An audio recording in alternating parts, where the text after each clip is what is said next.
Field Notes 12, 17, 20, 21. The Phoenician writing turned out to be Latin after all.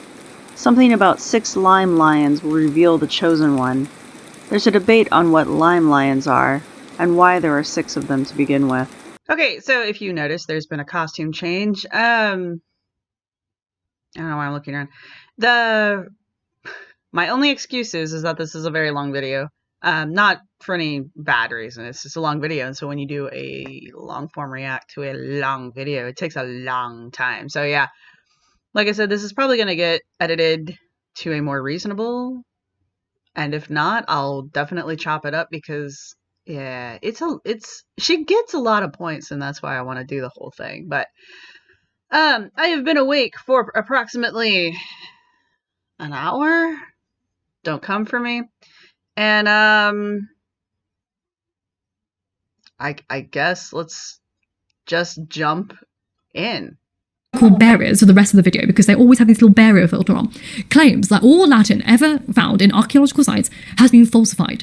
All Latin literature that we have today was produced by monks and other hierarchical figures in the 1500s, meaning despite there being no efficient method of mass communication, such as the internet or telephones, the entirety of what is now modern-day Europe and Britain developed a new language, which they shared amongst each other, presumably via letters, and conspired to fraudulently vandalize ancient archaeological findings with this language, posing it as a Latin, a made-up Rome rather than Greek, and then compose several fake ancient texts in said language, and then teach it throughout Europe.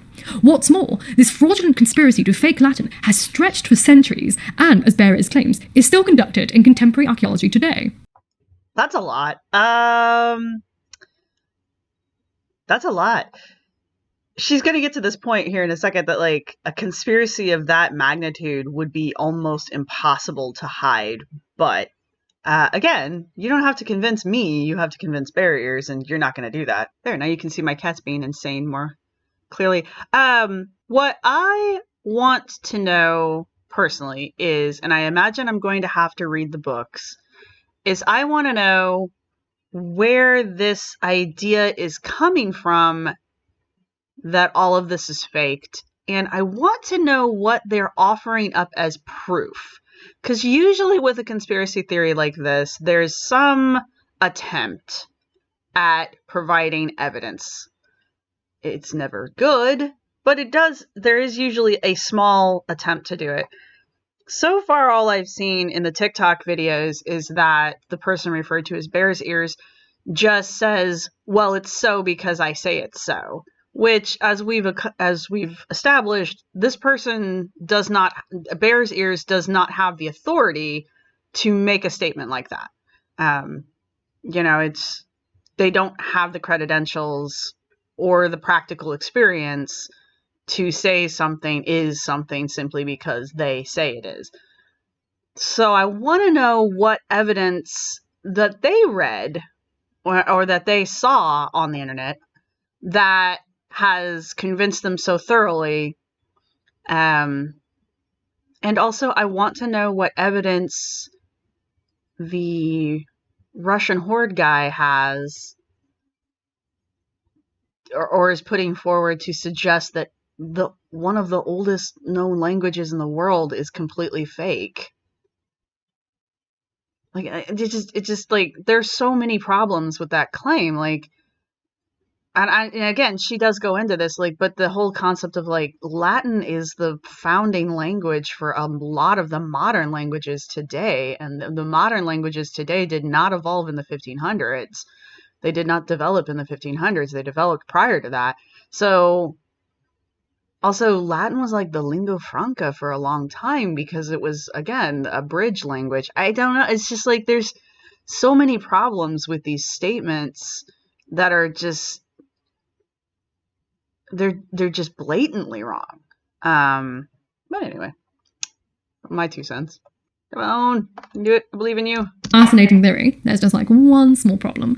There's no evidence to suggest this ever happened. A plan this immense that stretched across countries for centuries in an era before mass communication would have some form of paper trail, either in diaries, documentation, or letters. But it doesn't have a single one. And this is quite an ironic hill to die on, considering that Barriers is adamant that the Roman Empire never existed due to a lack of primary resources. That's actually I understand that she finds this humorous, but this is an incredibly common bit of mental gymnastics that occurs within the fringe communities. Like, they will state that something that we know is factually true can't be factually true because of XYZ, but that XYZ is usually the reason why their theories or their want of facts are correct. Like I said, it's a whole thing. So it's just interacting with the fringe sometimes doesn't make sense. And it doesn't have to make sense. It's like Willy Wonka's chocolate factory. It's candy. Candy doesn't have to make sense. And I think when we boil it down, my reductiveness. I think when we boil it down to the tiny little bits, I guess conspiracy theories are just like the candy of the mind, and therefore they don't have to make sense because candy's just meant to be fun. Unfortunately, some people take conspiracy theories way too far. I mean, they're called conspiracy theories for a reason. But anyway. i.e. a lack of paper trail. But okay, so let's look at this theory that Latin didn't exist. Latin text came into existence in the 1500s when the language was invented. Well, we don't have to even go as far back into ancient Rome to debunk this. If Latin literature didn't exist until the 1500s, then how was the Divine Comedy written? Dante wrote the Divine Comedy for years, starting in 1308 and finishing in 1320, a year before his death.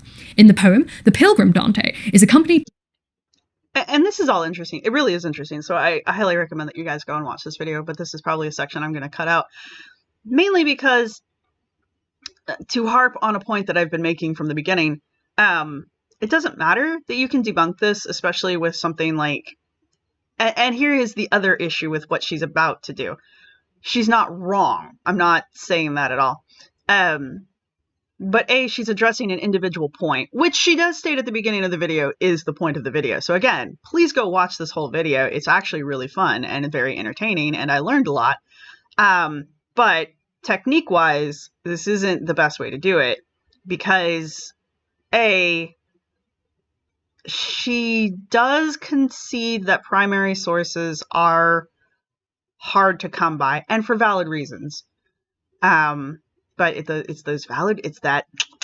that void. All you gotta do is give that little inch. And I mean, to be intellectually honest, you have to be intellectually honest. You have to give that inch. But unfortunately, what's going to happen is if Bear's Ears ever watches this video, which I highly doubt happens, they're going to run with that. They're going to take that gray area that should exist.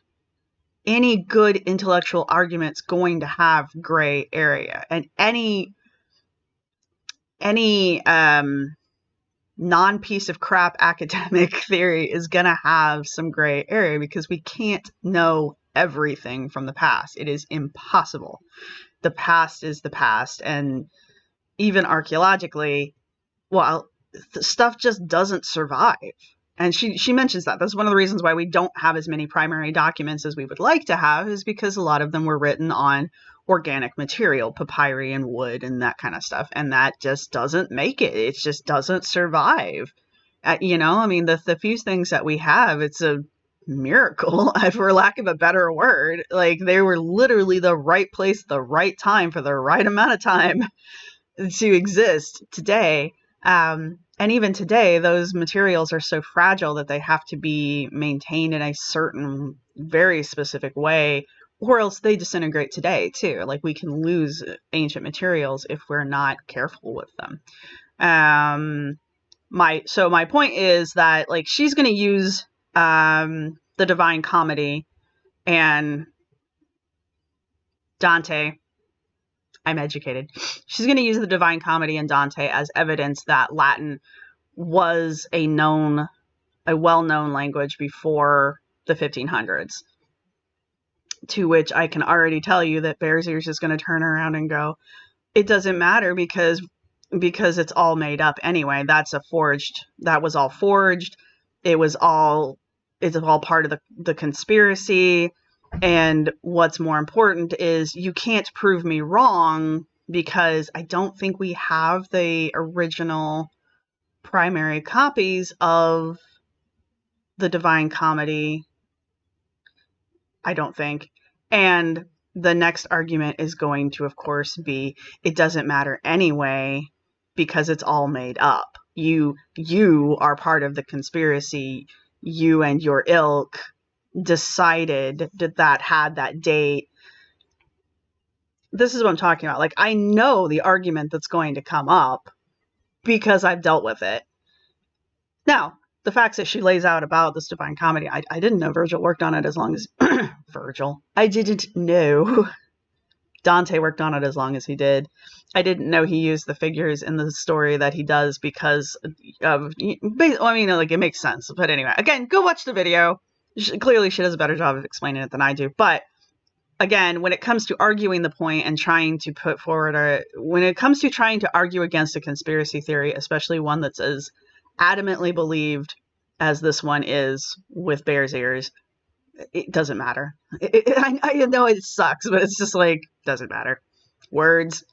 Primary sources, as Bear Ears keeps stressing. You know, one of Bear Ears' biggest issues is that there aren't any primary sources of Latin texts. We don't have the original Metamorphoses or the original Aeneid. Well, aside from a few inscriptions like the Rosetta Stone, most Latin and Greek texts of any length were written on parchment, papyrus, or created in a palimpsest, usually in scroll form, making them very, very vulnerable.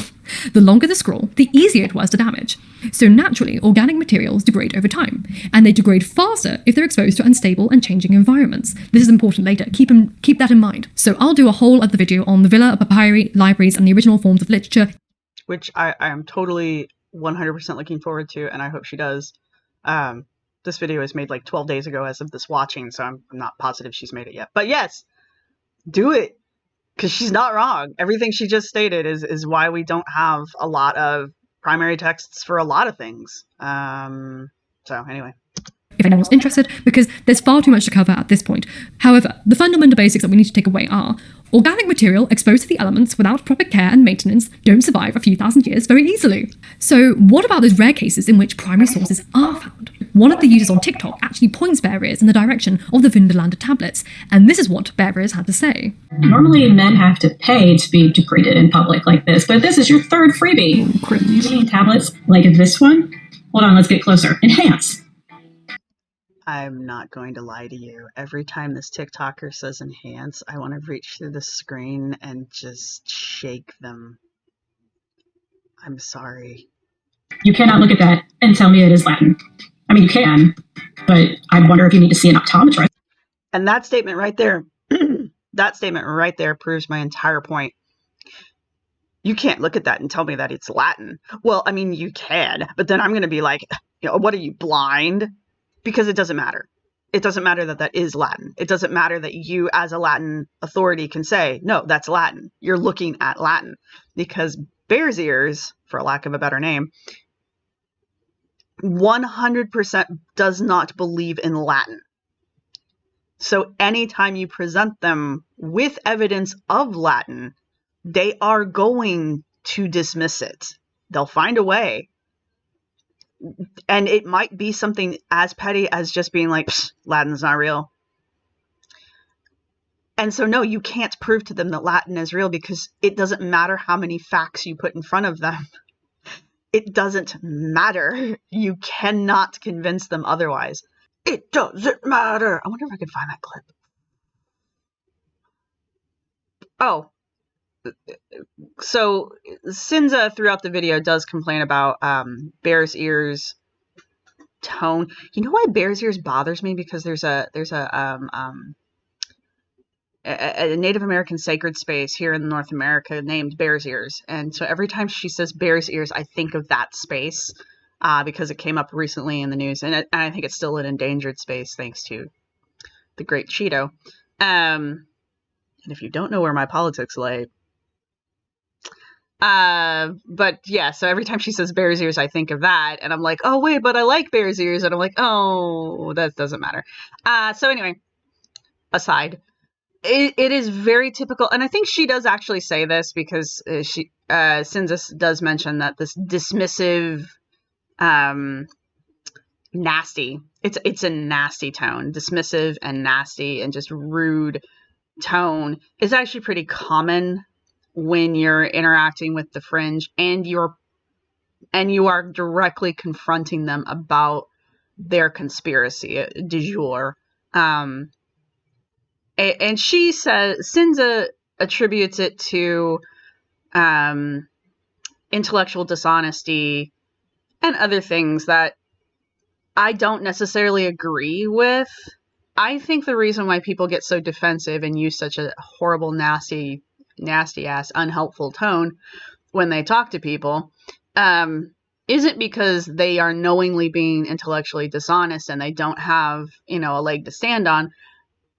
They are, in my opinion, they are becoming defensive and reactive to your attack on them, which is a personal attack, whether you mean for it to be or not, because you, the skeptic, are attacking a belief, a personal belief that this person holds and identifies themselves with. And so by attacking that belief, you are directly attacking the person. I'm basically just explaining why Bears Ears is such a dick. I don't really have a better way to put it. And it's because they really are getting some, just judging from what I'm hearing from the videos and the few comments that are put up on the screen, the Bears Ears character really is getting slammed. And rightfully so, I think. I mean, I'm not defending them. They are wrong. So people are pointing out to them that they are wrong. But of course, it's the internet, so people can't just point it out in a way that isn't equally as dickish. So yeah, Bears Ears is getting incredibly defensive and incredibly nasty about it. As most human beings on the planet would do. So I'm not going to hold it against them, but I don't like it. Like I will 100% acknowledge that their tone and their way of talking to their audience is non-productive. But I will also point out that Cinza does get a little snipey here and there, especially closer to the end when she starts getting a little bit more heated about the topics that we're going to talk about. So, I mean, it's a kind of a give and a take thing. Like, the more passionate you are about something, whether you're right or not, usually the more defensive you're going to get tone-wise when talking to someone about it or defending it. I think I just repeated myself twice there. But anyway, and honestly, the only reason I'm as calm as I am this morning is because A, I'm uncaffeinated, and B, I'm medicated. Better living through modern chemistry. Anyway, onward. In fact, that looked like it had two different scripts on it, and the bottom right-hand corner was Greek, but what was the top left-hand corner? If you ask a classics major, they're going to say something like Roman cursive. Latin cursive looks oddly familiar, though. It's kind of like the Phoenician alphabet. Yeah, but hold on. There we go. If I flip it over, it looks a lot more obvious. But here, this is another trick that the Fringe uses constantly. Because the Fringe are typically not experts in the things that they're talking about, and they're typically just doing a thing A is like thing B, therefore thing A and thing B are the same thing. That's their comparison. Like, they're like, oh, visually this looks the same to me. If I flip it around, rotate it, and then like put it at a 90-degree angle, it's exactly the same. And it's like, yeah, okay, but how much manipulation did you just have to put that through in order for it to match? But this is actually a really common tactic that's used by the Fringe when discussing their conspiracy theories. You see this all the time in lost civilization arguments or vanished races arguments, or even the pyramids. There's this theory, I forget his name right now, but he's kind of famous for it, where he says that the three major pyramids at Giza align with the belt, with Orion's belt, the three stars on Orion's belt. They do not, unless you map them, flip them, and then reverse them. Only after manipulating them that much do they then match up with, and they really don't even match up with the stars then. But they get close enough, and I suspect that this is what this argument is. She had to... I'm sorry, it's the hair. I keep thinking it's a she. I don't know if they are or not a she, so I apologize, but it is what it is. So, also, I really like their hair. So anyway, they take this Phoenician alphabet that they clearly know nothing about. They have a vague understanding that these symbols kind of look alike. Kind of. And to make them look more alike, they then have to completely flip the alphabet to point the opposite direction. And I think maybe they even rotated it again. Either way, they had to manipulate the alphabet twice in order to get it to resemble the writing on the tablet. Incredibly common argument, incredibly common tactic. Cinza's about to take it apart, but I love seeing this in action. Like, the Bear series is not even trying to hide what she had to do or what they had to do to get this to work. Like, see? Anyway. I'll make it even easier. Why would flipping an alphabet backwards help? Yeah. That's the Phoenician script, dude. I mean, you can clearly look at this. Let's see if I can back it up without screwing it up too much. I'm not entirely positive what they think they're connecting here. And I encounter this a lot. Like, this whole, like, oh, see, it's exactly the same. It's exactly the same. Huh? Exactly the same. How? Okay, there's a line? Okay. There's a line in a lot of these. Why isn't that? Why isn't, that, or that? Those are clearly more alike. It's just like, why are you making this comparison when it's so obviously not correct? Anyway, that's me going down a rabbit hole. I apologize. And Cinza's about to, like, have her mind blown on this one too. So anyway. Why would flipping an alphabet backwards help? Yeah, flipping it backwards does not help. That's the Phoenician script, dude. Not to mention, not a single one of these has been submitted for dendrochronology, so we have no idea how old the wood is. You can't flip an alphabet backwards and then say it looks like the original alphabet you're claiming it looks like. What? No logic whatsoever. So there doesn't have to be logic. Before I get into the meat and potatoes of this exact video, can we just acknowledge the way that this person speaks to people? It's egregiously atrocious. Never, ever speak to people in this way, or allow yourself to be spoken to in this way. This abusively condescending way of speaking is employed by every pseudo-intellectual I've ever had the misfortune of meeting. They use this abusive tactic to mask their insecurities about their lack of academic and intellectual prowess. So never give people like this any credibility. If anyone you know speaks to you this way, particularly in an academic setting, be they a lecturer or a member of your cohort, report them immediately. It's not nice. Yeah, I've already had my rant about Toad. I don't disagree with her, and she's right. When you run into pseudo-intellectuals, they do talk to you like this, especially once they find out that you have credentials. Suddenly, you're the idiot, which is fine. I mean, just because you have a degree doesn't mean you're smart. It also doesn't mean you're a nice person. But yeah, we vaguely disagree on the reasons why someone's going to talk to you like that. I don't know. I mean, if you're willing to put up with it, if you're willing to put up with being talked to like that in order to try to make an argument, I guess, go for it. When someone starts to talk to me like that or starts to dismiss me because of my degree, I'm just like, and we're done. So if you ever see me in the comments thread and I just stop talking to somebody, it's not because I think they have a point that I can't argue back. It's either A, I've already made this point at least once before in the conversation, or B, I no longer want to talk to you because you're an ass.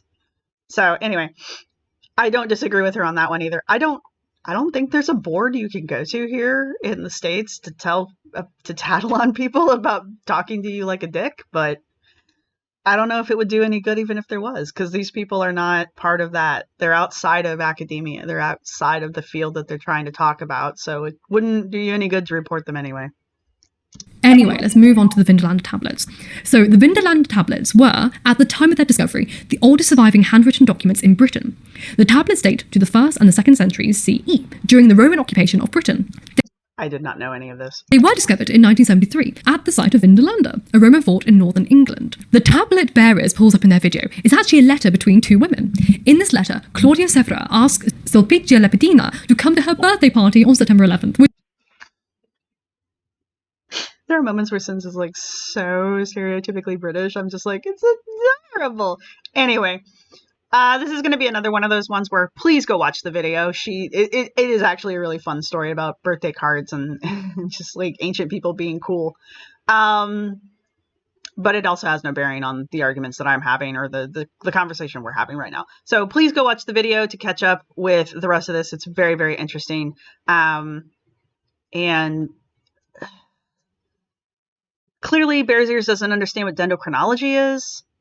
I think they have a vague understanding that dendrochronology is a way of testing wood to get the date of wood, but it doesn't necessarily work on all wood. Like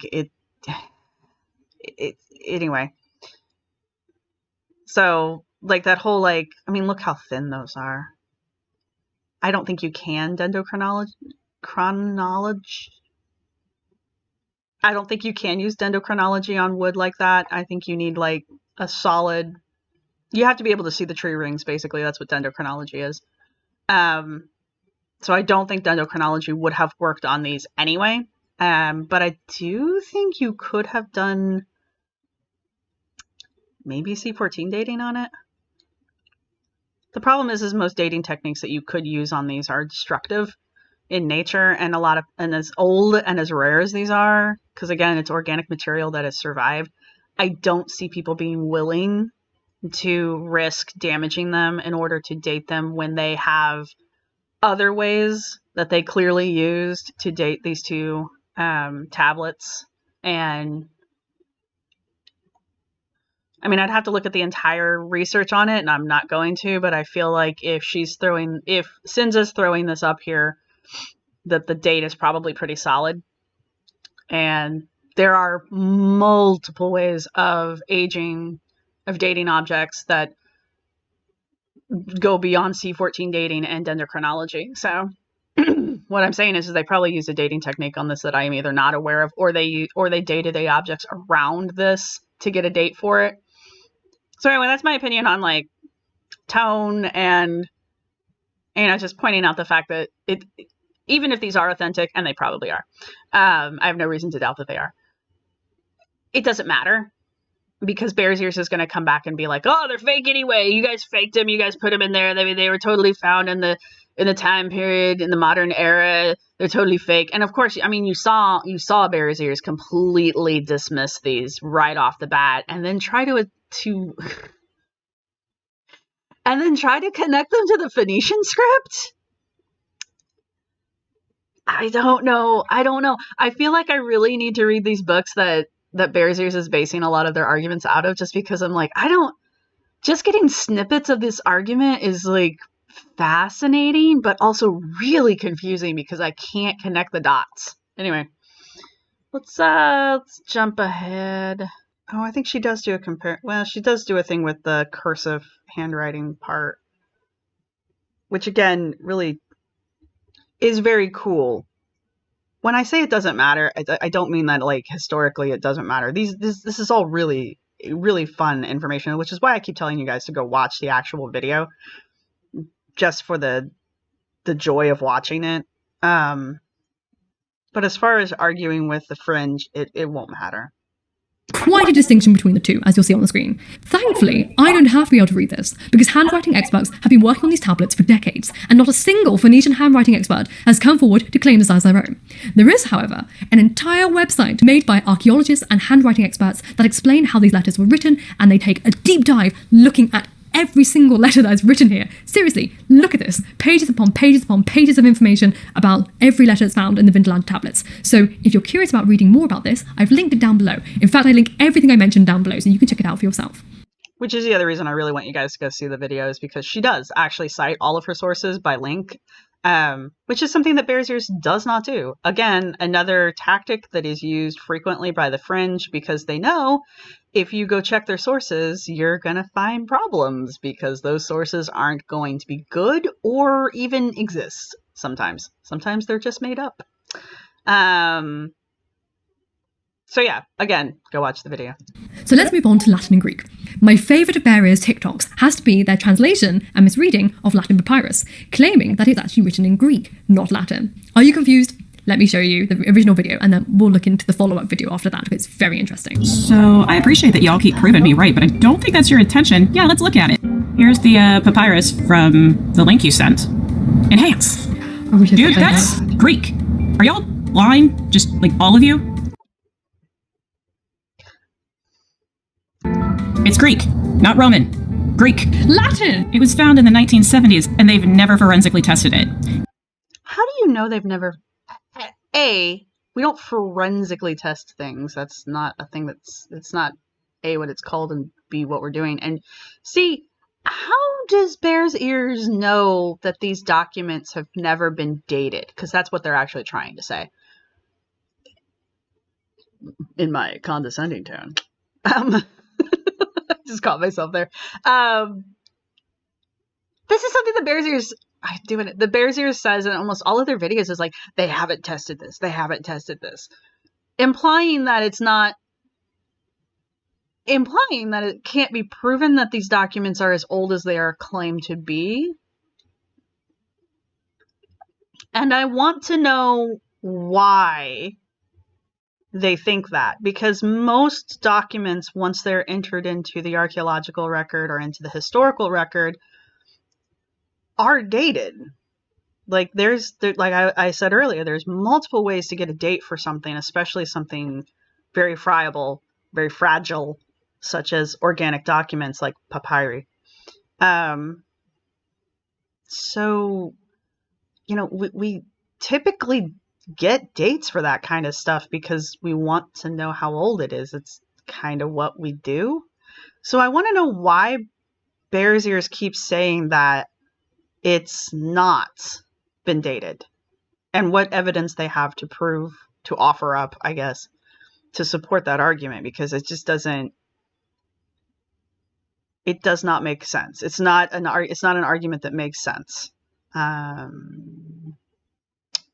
Also, aside from their now proven to be false credentials of being, I believe, a history major, why should I trust you that you know the difference between Latin and Greek? Like, why should I trust Bear's Ears' ability to discern Latin from Greek when clearly they cannot? Other than they just don't believe that Latin exists, and therefore all Latin must be Greek, even though Latin and Greek aren't the same. But anyway. If you won't test your shit with multispectral imaging... It's like they learned like a buzzword, and each video they've learned like a new buzzword, and so they insist that that's the way that you should be doing it. And even though it's like that's not necessarily the best way to date that. Again, multiple ways to do things. And other forensic methods, it's garbage. So, in the first video, Bearers claims that the papyrus is written in ancient Greek, not Latin. But I, as a very primitive Latin reader, can very easily read the first line, which reads, Vata mihi Kaiser. So, what is this extract that we're seeing on the screen? Well, historians believe that this papyrus with elegiacs is by Roman poet, orator, and politician Gaius Cornelius Gallus. It was discovered in 1978 by R.D. Anderson, P.J. Parsons, and R.G. Nisbet, all of whom wrote and published an extensive paper on the discovery of it, which I've also linked down below if you're curious of reading. The papyrus was found in Cassia Ibrim, which the Romans abandoned around 20 BCE. There were a few date options for the papyrus itself at the time, one being circa 50 BCE to 20 BCE, and another being 50 BCE to CE 25, a discrepancy which they extrapolate in their paper and showcase why they chose those dates. I will leave it down below for you to read. But if it's written in Greek, not Latin... Which means the document was dated. Not only is it dated, it's documented as dated, and the process for dating the document, for getting to the dates for the document, are laid out in the paper, which is good. That's good scholarly work. They don't need me to tell them that. They already know that. But my point is, you can trust this date. Or dates. Latin. What does Bearers think it says? Since you were at least pleasant enough to ask... Wait, what do you think it says? I see Fetamimi, what she said earlier, which is Latin. Mimi. I'm going to back this one up because I want you to hear the whole statement. I keep breaking it up. Since you were at least pleasant enough to ask like I'm a fully functional human being and not like you're a child throwing a temper tantrum other people in my comments. I like that she paused right there too. So This is another common complaint, actually, that the fringe and people outside of the fringe, like non-academics, have of academics and archaeologists, and I'm sure anyone in any kind of intellectual field, is that we talk to them like they're dumb. And I want to argue that we don't, but we do. And I mean, even I catch even myself doing it, especially once I get frustrated with someone and I'm repeating myself. And again, it's a very human thing to do. You get frustrated with somebody, you're constantly repeating the same thing back to somebody. They're constantly repeating the same thing back to you. Your tone drops. Your tone drops. You get short. You get snippy. It's the precursor to an argument. However, I have also seen people who are presenting themselves as authorities who have the credentials and or the experience to be an authority. So people who have a right to call themselves an authority. I often see those people talk to and address non-academics, in this case, archaeologists, non-historians, as if they are children when they ask questions. And one, I think it's just lack of being in touch with the world. You spend so much time doing things and you become an authority. So everything's familiar to you. So why don't you know what I'm talking about? That kind of a thing. I don't think most of the time it's necessarily intentional, because I think once someone who is an authority realizes that someone else does not understand what they're talking about, they go into what we call teacher mode. And so now you're not having a conversation with a person anymore. Now you're teaching them. And I'm sure I've done it a few times in this video. I've switched from my conversational podcast tone to my lecture tone, basically. And I'm sure you can probably mark it throughout the video. It's something to be aware of, and it's a common complaint. And I guess this is one of the few times I'm actually defending Bear's Ears. Also, just from the comments that I know that they've received on their video, they have gotten slammed in unpleasant ways. So yeah, I get the defensiveness. I really do. I still think the way they talk to people is I still think the way they talk to people is dickish and very unhelpful, but it's not really helping your case. But you can only be nice for so long. However, you're also arguing you're fighting a losing battle here, but whatever. That's your hill to die on. Anyway. What is me? I will explain. And unlike the sad armchair experts in my comments, I'm going to start with the actual first line. This one. They really need some higher quality images online because that doesn't look anything like it. The blue is Bear's Ears. The darker pencil lead color is the actual document. That doesn't look anything like what you wrote in blue. Anything like what you wrote in blue.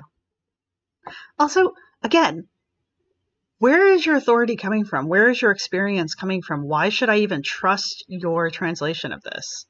Anyway. It's very difficult to tell where the tape is. It is when you're... Don't call me an armchair philosopher if you can't back up your own credentials, I guess is what I'm saying.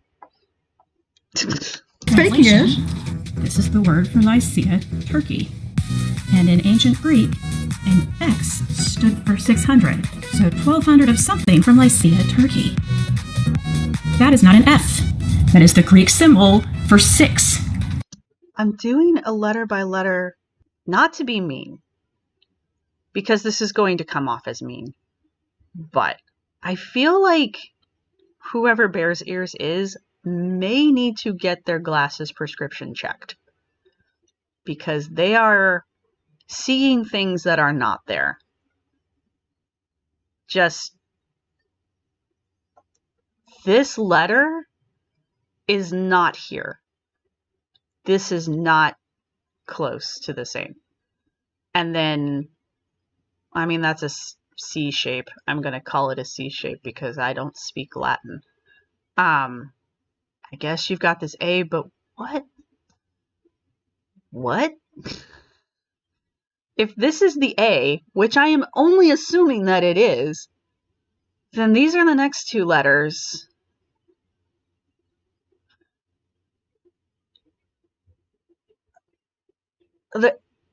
No. Anyway. Which you should know if you think you know Latin. Translation, six, mob or lilac, mime, lions, or Leo. It cuts off from... I'm still fascinated as to what the TikToker's credentials are supposed to be. How bad is that picking up?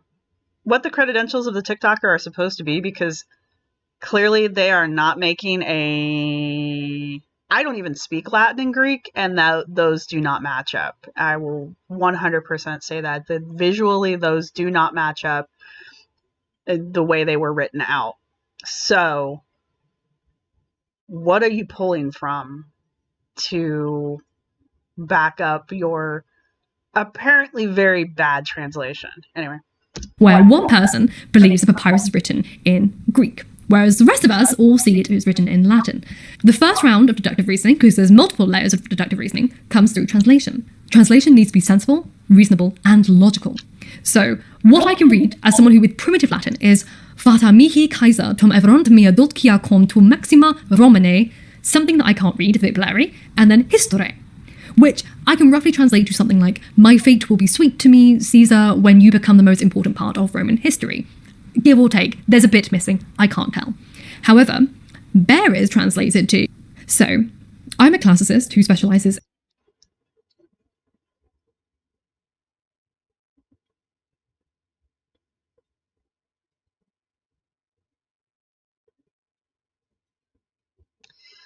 Six lilac or mauve mime lions. When I first listened to this, I thought it was just her accent. And I don't mean this in a mean way. I just like Cinza's accent is a little thick for me sometimes. That's fine. I'm sure my accent is atrocious to her. I'm completely willing to give her that. Because she's not speaking badly is my point. But when you're just listening to this and you're just kind of driving your car and listening to what she's saying, it's hard to discern what she was saying exactly. But now that I see it written out,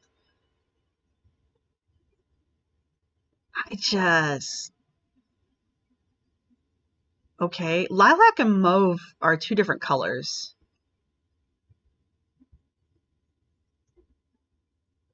And one of them didn't exist in the past.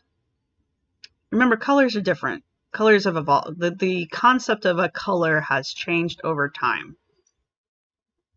I hope that made sense. So, I think lilac would not have been a color concept at this point in history, which is really neither here nor there. Well, it is actually here or there, because you can't translate a word into something that didn't exist. And mime. Okay, so if you just read the sentence all together, and we'll leave lilac out. 6 mauve mime lions? Mauve. Maybe it's mauve. I don't know what a mime lion is. I don't know. I don't think that's a thing. I'm just gonna go on a limb. In literature. And I have to be honest, I'm not an archaeologist or an ancient historian, so I have to confess that my understanding about the population of lilac mime lions in the ancient world is pretty limited. But where I thought she was saying lilac lime lions, and I was like, maybe it's artistic? I don't know. But she's not. That's not what she was saying. She was saying mime, as in lions. were I to take a wild stab in the dark, I would say that 6 lilac mime lions is 6 too many. So we kind of went on the logic point of deductive reasoning. Also, we should note that not a single ancient Greek historian or language teacher has claimed this papyrus is Greek, just a single random TikTok person. But let's continue deductive reasoning. So outside of the translation, we can get more into the technicalities to argue our point. In this papyrus, we can see that the pentameters are indented, which is a Latin practice, not an ancient Greek one. Republican inscription was indented, but Greek papyri and Greek inscriptions before the Imperial Age were not indented. We can also see signs of interpunctuation in the papyrus, as you can see at the end of lines 3, 6, and 8. Though they're strangely not consistent, so they're likely errors, but I only know this because even if it's incorrect, interpunctuation is solely a Latin practice, never been an ancient Greek one. So now we move on to my beloved Pompeii and a series of videos that really hurt to watch. But the videos we're going to watch are divided into several talking points. 1, Pompeii was apparently a Greek settlement, we get the drift. 2, all Latin graffiti in Pompeii is fraudulent or vandalism by Victorians. And 3, geologists can't prove that there was even a volcanic explosion of Vesuvius, as there is no digital tephra to prove it. Okay, so I don't even have to watch the videos for this one. Yes, there's Victorian graffiti in Pompeii because there's Victorian graffiti everywhere the Victorians went. You know where else kind of graffiti there is? Roman.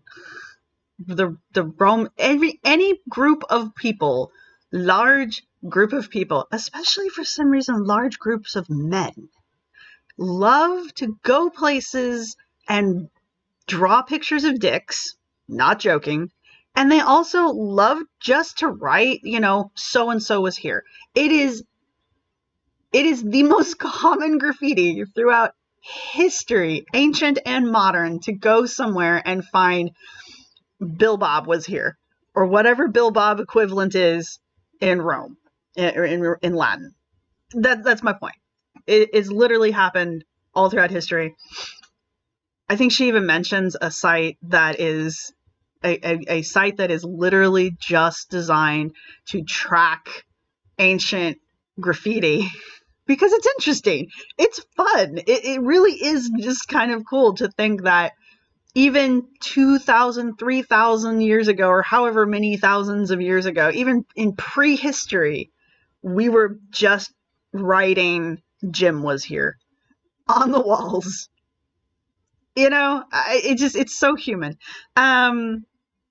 As far as the geology thing, again, this is the TikToker basically talking out of school. They're not qualified to make this claim. They're not qualified to that because there is no dispute over the timing of Pompeii until you get into the fringe.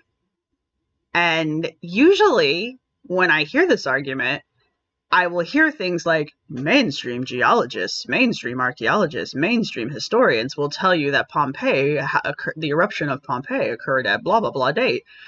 That is an established date. But my research has recently discovered that blah, blah, blah. The recent Hunt for Atlantis television show tackled Pompeii because it was vitally important to the argument that Pompeii have erupted much earlier.